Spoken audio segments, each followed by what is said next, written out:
ନମସ୍କାର, ଜୟ ଜଗନ୍ନାଥ। ମୁଁ ବିଶ୍ୱଜିତ, ଆପଣମାନଙ୍କୁ ମୋ ଚ୍ୟାନେଲ କୁକ୍ ୱିଥ୍ ବିଶ୍ୱଜିତକୁ ମୁଁ ସ୍ୱାଗତ କରୁଛି।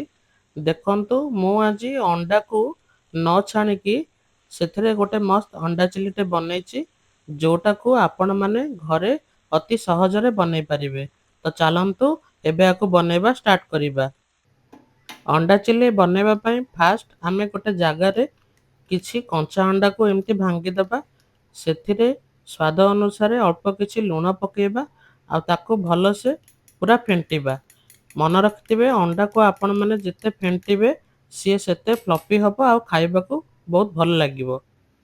ଏବେ ଆମେ ଗୋଟେ କଡ଼େଇରେ କିଛି ରିଫାଇନ୍ ଅଏଲ୍କୁ ଗରମ କରିବା ଆଉ ତେଲ ଆମର ଭଲସେ ଗରମ ହେଇଗଲେ ଆମେ ବନେଇଥିବା ଆମ ଅଣ୍ଡାର ବ୍ୟାଟରକୁ ଏଥିରେ ପକାଇବା।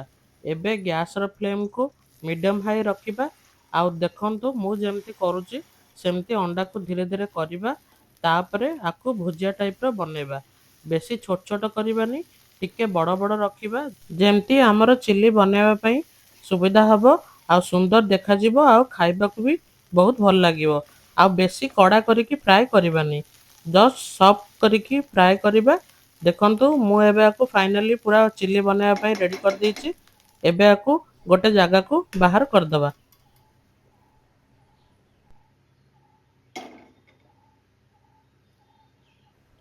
ଏବେ ସେହି ଅଣ୍ଡା ଭଜା ହେଇଥିବା ପ୍ୟାନରେ ଆଉ କିଛି ରିଫାଇନ୍ ଅଏଲ୍କୁ ଗରମ କରିବା ଆଉ ତେଲ ଭଲସେ ଗରମ ହେଇଗଲେ ସେଥିରେ ଏମିତି ଛୋଟ ଛୋଟ କଟା ହେଇଥିବା କିଛି ରସୁଣ ପକାଇବା। ତାପରେ କିଛି ଅଦା ପକାଇବା ଆଉ କିଛି ଛୋଟ ଛୋଟ କଟା ହେଇଥିବା ଏମିତି କଞ୍ଚା ଲଙ୍କା ପକାଇବା। ତାପରେ ଆକୁ ଏମିତି ଜଷ୍ଟ 1 ମିନିଟ୍ ପର୍ଯ୍ୟନ୍ତ ଏମିତି ଲୋ ଫ୍ଲେମ୍ରେ ଫ୍ରାଏ କରିବା, ଯେମିତି ଅଦା ରସୁଣ ଆଉ କଞ୍ଚା ଲଙ୍କାର କଞ୍ଚା ସ୍ମେଲ୍ଟା ପଳେଇବ। ତାପରେ ଏଥିରେ ଏମିତି କ୍ୟୁବ୍ ସାଇଜ୍ର କଟା ହେଇଥିବା କିଛି ପିଆଜ ପକାଇବା ଆଉ କିଛି କ୍ୟାପ୍ସିକମ୍କୁ ପକାଇବା। ଜଷ୍ଟ ତାକୁ 20ରୁ 30 ସେକେଣ୍ଡ ପର୍ଯ୍ୟନ୍ତ ଏମିତି ହାଇ ଫ୍ଲେମ୍ରେ ଧୀରେ ଧୀରେ ଫ୍ରାଏ କରିଦେବା। ତାପରେ ଏଥିରେ ସ୍ୱାଦ ଅନୁସାରେ କିଛି ଲୁଣ ପକାଇବା ଆଉ କିଛି କାଶ୍ମୀରୀ ଲଙ୍କାଗୁଣ୍ଡ ପକାଇବା। ସେଥିରେ କିଛି ଗୋଲମରିଚ ଗୁଣ୍ଡ ପକାଇବା, କିଛି ଟମାଟୋ ସସ୍ ପକାଇବା ଆଉ କିଛି ସୋୟା ସସ୍ ପକାଇବା। ଆପଣମାନେ ଚାହିଁଲେ ଚିଲି ସସ୍ ବି ପକାଇ ପାରିବେ। ମୁଁ ଯେହେତୁ କଞ୍ଚା ଲଙ୍କା ଟିକେ ଅଧିକ ପକାଇଛି ସେଥିପାଇଁ ଚିଲି ସସ୍ ୟୁଜ୍ କରିନି। ଏବେ ଆକୁ ଭଲସେ ପୁରା ମିଶାଇବା।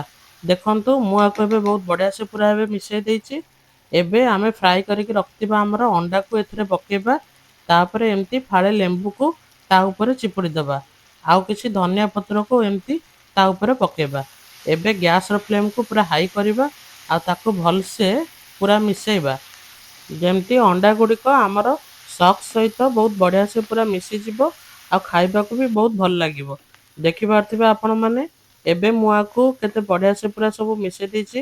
ଫାଇନାଲି ଆମର ଅଣ୍ଡା ଚିଲି ପୁରା ବନା ହେଇକି ପୁରା ରେଡ଼ି। ଏବେ ଚାଲନ୍ତୁ ଆକୁ ସର୍ଭ କରିବା।